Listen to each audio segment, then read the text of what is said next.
In a glass-walled conference room overlooking the New York skyline, David paced back and forth, his designer shoes clicking against the polished floor. His team sat around a table, tension evident in their rigid postures. David's voice cut through the air, sharp and unforgiving, as he expressed his dissatisfaction with Lisa's performance. "I've had enough of this," David snapped, glaring at the empty chair where Lisa should have been. "Her disability is no excuse for subpar work. She's dragging the whole team down." Without hesitation, he instructed HR to prepare her termination papers. The team exchanged uncomfortable glances, but no one dared to speak up. Minutes later, Lisa stood in David's office, her hands trembling as she received the news. Tears welled up in her eyes, but she refused to let them fall in front of him. As she packed her belongings, the weight of rejection pressed heavily on her shoulders. Yet, as she stepped into the elevator, a flicker of determination sparked within her. She wouldn't let this setback define her.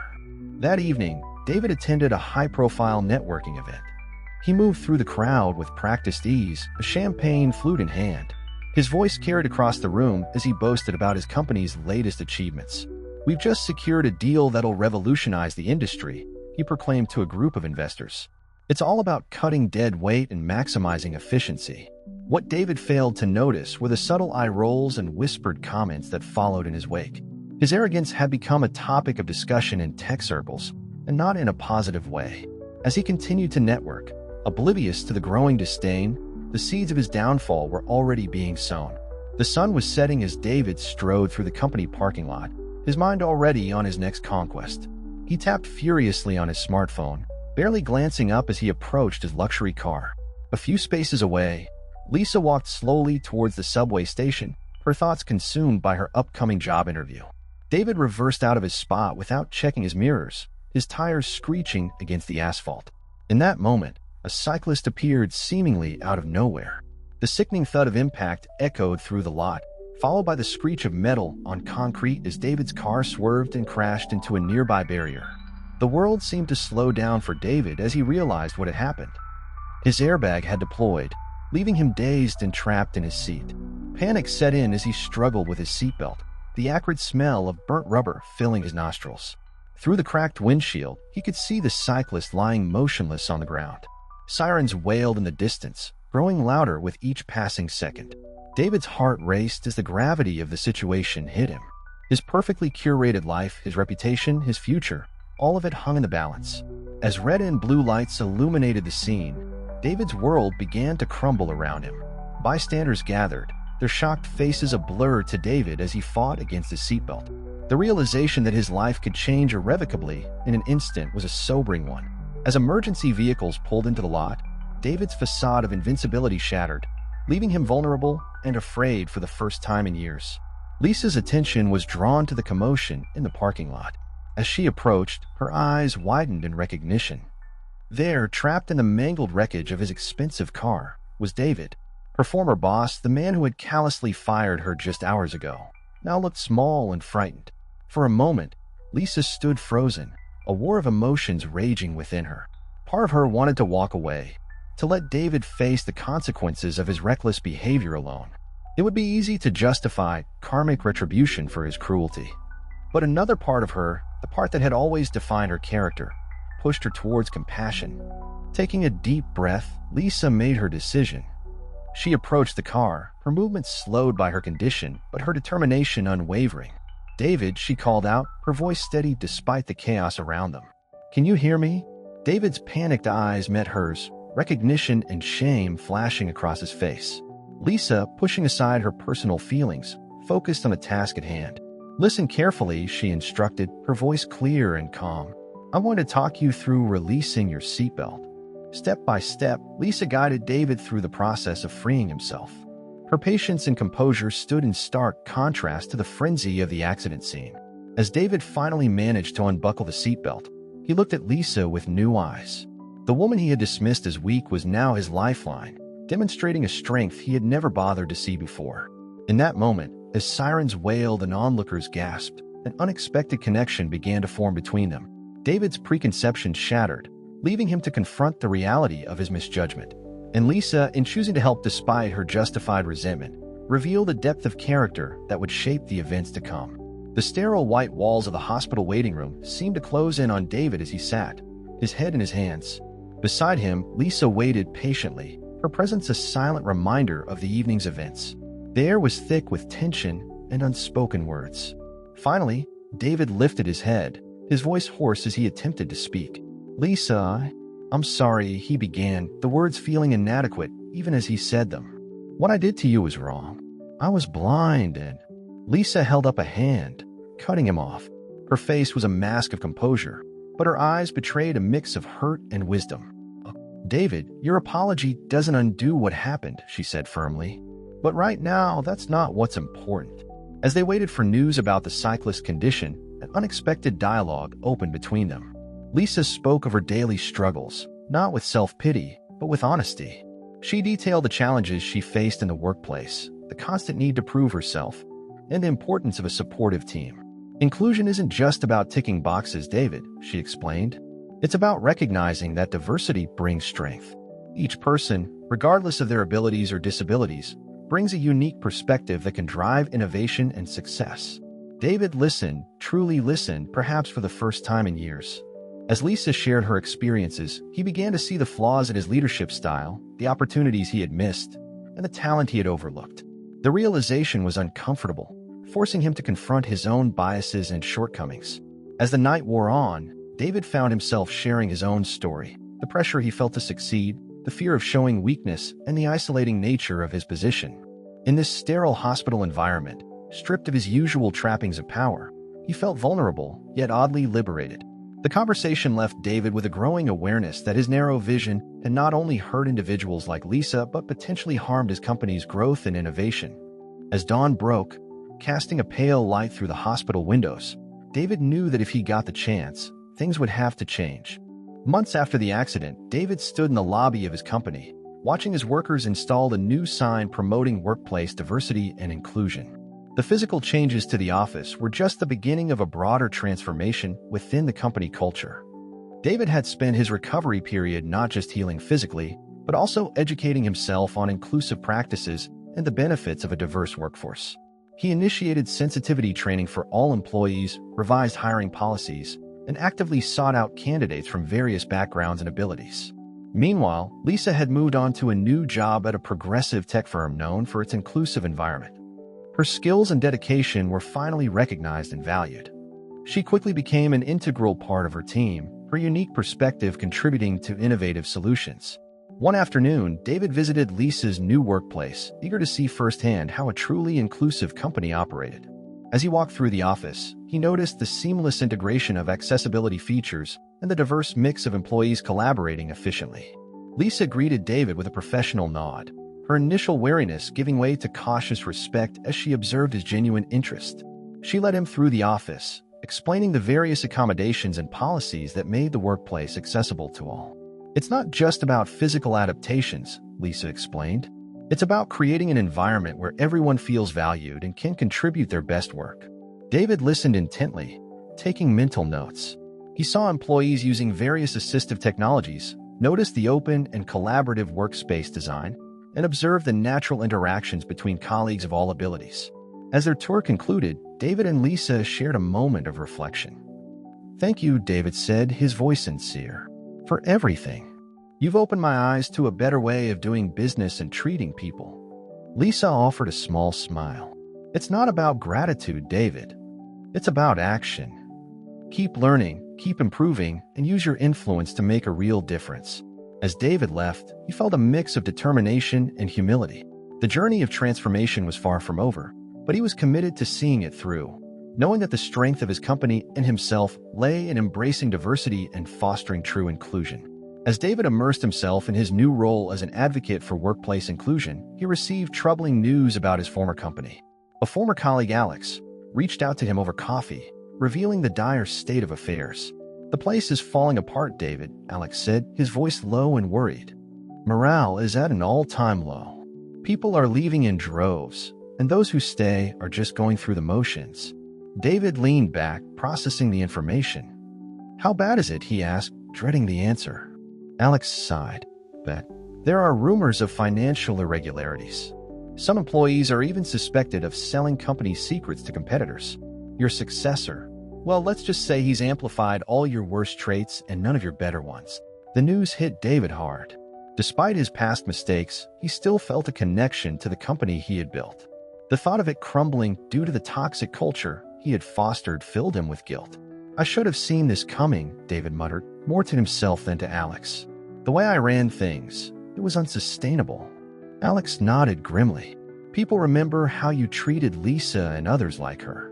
It set a precedent that's hard to break. As they parted ways, David felt the weight of responsibility settle on his shoulders.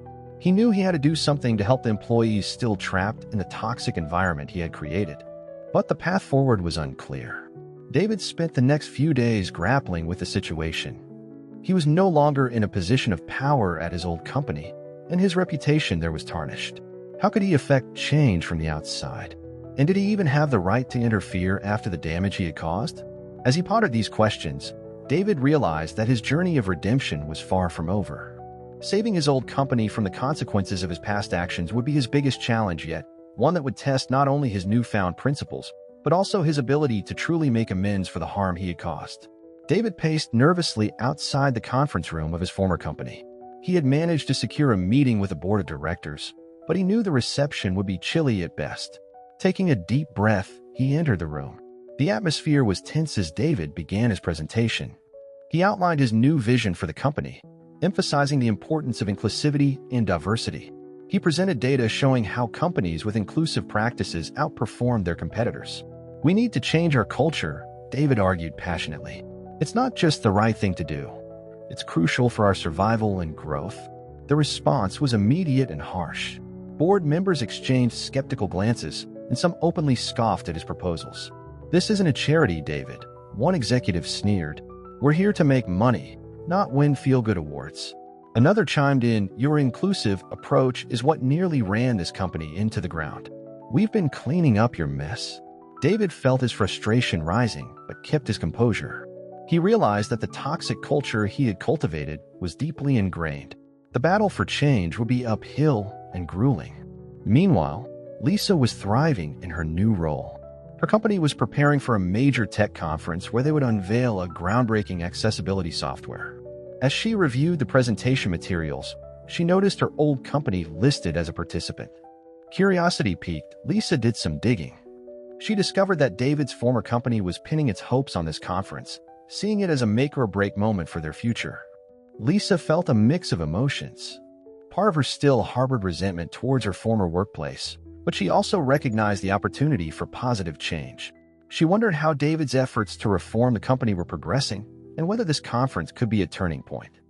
As the date of the conference approached, both David and Lisa, in their separate ways, prepared for an event that would have far-reaching consequences for David's old company and potentially the entire industry. The conference hall buzzed with activity as tech industry leaders gathered for the event. David stood near his old company's booth, steeling himself for one last attempt to influence change. He had prepared a compelling speech about the benefits of inclusivity, hoping to sway both the company leadership and potential investors.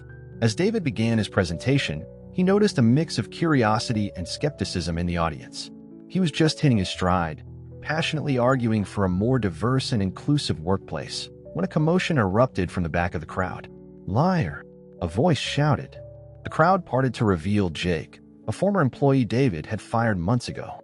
"You talk about inclusion now, but where was that mindset when you were running the company into the ground?" David felt the blood drain from his face as Jake continued his tirade, detailing instances of David's past arrogance and discriminatory practices. The audience murmured, some nodding in agreement with Jake's accusations. Struggling to regain control of the situation, David attempted to address the allegations. "I've made mistakes," he admitted, his voice shaking slightly. "But I'm trying to make things right." "Too little, too late," another voice called out. David recognized Sarah, a former board member who had resigned in protest of his leadership style. As more former colleagues joined the fray, David realized the extent of the damage his past actions had caused. The very people he had once led now viewed him as a traitor and a hypocrite. His carefully prepared speech lay in tatters, overshadowed by the raw emotions of those he had wronged. From the edge of the crowd, Lisa watched the scene unfold. She had come to observe her old company's presentation, curious about their new direction.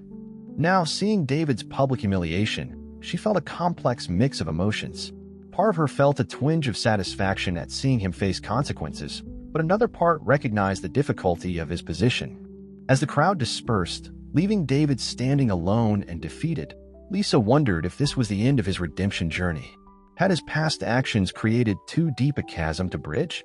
Or would this public reckoning be the catalyst for genuine change, both for David and the company he once led? The future hung in the balance as David, head bowed, stepped away from the podium, the weight of his past pressing heavily on his shoulders. As the chaos from David's failed presentation subsided, a new commotion erupted near the company's booth. Marcus, a former employee who had been unceremoniously fired during David's tenure, had taken center stage. His face was flushed with anger and a hint of vindictive pleasure as he addressed the gathered crowd. "You want to know the truth about this company?" Marcus shouted, holding up a USB drive. "It's all here, proof of systemic discrimination, financial mismanagement, and illegal practices that went on under David's leadership and continue to this day." The crowd's murmur turned into a roar as Marcus began to detail the contents of the drive. He revealed instances of wage theft, deliberate overlooking of harassment complaints, and even evidence of insider trading among top executives. David, who had been retreating from the scene, froze in his tracks. He knew of some questionable practices during his time as CEO, but the extent of the corruption Marcus was describing far exceeded his worst fears. Company representatives scrambled to contain the situation, but it was too late. Journalists in attendance were already furiously taking notes, and competitors watched with barely concealed glee as the company's reputation unraveled in real time. As the revelations continued, David felt the weight of responsibility crushing him. Every unethical decision, every ignored complaint, every instance of turning a blind eye had contributed to this moment. The toxic culture he had fostered had grown into a monster that now threatened to destroy everything. Lisa, still observing from the sidelines, watched as David's face cycled through shock, shame, and finally, a grim determination. She recognized the look of someone at a crossroads, faced with a choice that would define the rest of their life. The pressure in the room was palpable. Former colleagues glared at David with a mix of anger and expectation. Would he deny everything? Try to shift blame? Or would he finally take full responsibility for the culture of corruption he had allowed to flourish? As all eyes turned to David, he realized that this moment would determine not just the future of the company, but his own journey of redemption. The choices he made in the next few minutes would reveal whether his recent change of heart was genuine or just another corporate facade. As David stepped forward to address the chaos, a man in a wheelchair approached the center of the commotion. It was the cyclist from the accident, now revealed as Michael Chin, a prominent civil rights attorney. "I've been investigating this company for months," Chin announced, his voice cutting through the noise. Mr. Walker's accident was the catalyst that brought everything to light. David's world spun as Chin laid out the legal ramifications. "You're facing multiple lawsuits," Chin stated bluntly. "Wrongful termination, discrimination, securities fraud. The list goes on." The reality of the situation hit David like a freight train. Everything he had built was crumbling, and he was at the epicenter of the destruction. In that moment, he made a decision that would alter the course of his life and the company's future. "You're right," David said, his voice steady despite the turmoil inside him. "All of it. I created a toxic culture that allowed these issues to fester. I'm responsible." A hush fell over the crowd as David continued. "I can't undo the past, but I can try to make things right." He turned to Chin. "I want to cooperate fully with your investigation. Whatever resources you need, they're yours." David then addressed his former employees and the watching crowd. "To those I've wronged, I offer no excuses, only a commitment to do better. I'll use whatever influence I have left to transform this company into what it should have been from the start, a place of true inclusion and ethical business practices." As David spoke, Lisa made her way through the crowd. She stepped up beside him, her presence a silent symbol of support for his pledge. "Change won't happen overnight," Lisa addressed the audience. "But it can happen. I've seen it. What matters now is the actions we take going forward." In the days that followed, David worked tirelessly with Chin and a team of ethics experts to overhaul the company. He used his own savings to establish a fund for employees who had been wronged, and worked to implement stringent new policies on inclusion and corporate responsibility. Lisa, recognized for her expertise in inclusive workplace practices, was brought in as a consultant to guide the company's transformation. Her journey from fire employee to respected advisor became a powerful narrative of resilience and change. As the story of the company's transformation spread, it became a case study in corporate redemption. David, stripped of his former title but driven by a new purpose, found that his true strength lay not in ruthless business tactics, but in the ability to acknowledge his mistakes and work towards genuine change. The road ahead was long and challenging, but as David and Lisa stood together, facing the future they were helping to shape, they knew that their shared experience had created something powerful, a testament to the transformative power of empathy, accountability, and the unwavering belief in second chances.